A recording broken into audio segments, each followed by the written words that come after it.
మంచికి చెడ్డ రేవడంటారు. డిఎల్ రవీంద్రారెడ్డి పరిస్థితి అది. వాస్తవంగా ఆయన కాంగ్రెస్ పార్టీలో మంత్రి, ఒకప్పుడు తెలుగుదేశం పార్టీకి తీవ్ర స్థాయిలో ప్రత్యర్థి. అక్కడ కడప జిల్లాలో తెలుగుదేశాన్ని కంట్రోల్ చేసినటువంటి వాళ్ళల్లో మైసూరారెడ్డి, రాజశేఖర రెడ్డి, డిఎల్ రవీంద్రారెడ్డి ఇట్లాగా. తర్వాత జిల్లా అంతా రాజశేఖర రెడ్డి ఆధిపత్యంలోకి వెళ్తుందని ఆగ్రహించిన వాళ్ళల్లో మైసూరారెడ్డి, డిఎల్ ఇద్దరు కూడా పవర్ఫుల్లే. డిఎల్ ఆ తర్వాత కూడా కాంగ్రెస్లోనే కొనసాగారు. తీరా చూస్తే కాంగ్రెస్ పార్టీ పని అయిపోయింది.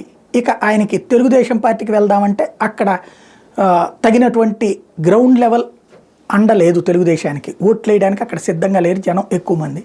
కడప జిల్లాలో ఇంకా రాజశేఖర రెడ్డికి పట్టుంది, రాజశేఖర రెడ్డి కొడుకు జగన్మోహన్ రెడ్డికి పట్టుంది. అందుకని వైసీపీలో చేరారు. కానీ ఆయనకి సీటు కోరినా ఇవ్వలేదు డిఎల్ రవీంద్రారెడ్డికి.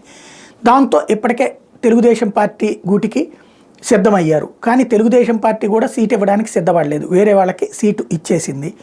దాంతో ఇప్పుడు ఇక తన మద్దతు ఇదిగో వివేకానంద రెడ్డి హత్య కేసు చూశారు కాబట్టి, వివేకం సినిమా చూశారు కాబట్టి తెలుగుదేశానికి ఓటేయండి, వైసీపీకి ఓటేయద్దు. అదే సందర్భంలో నేను వైసీపీకి వ్యతిరేకం కాదు ఇలా చెప్తూ ప్రస్తుతానికి ఆయన రాజకీయ భవిష్యత్తు ఏంటో అర్థం కాని విధంగానే కొనసాగుతోంది పరిస్థితి.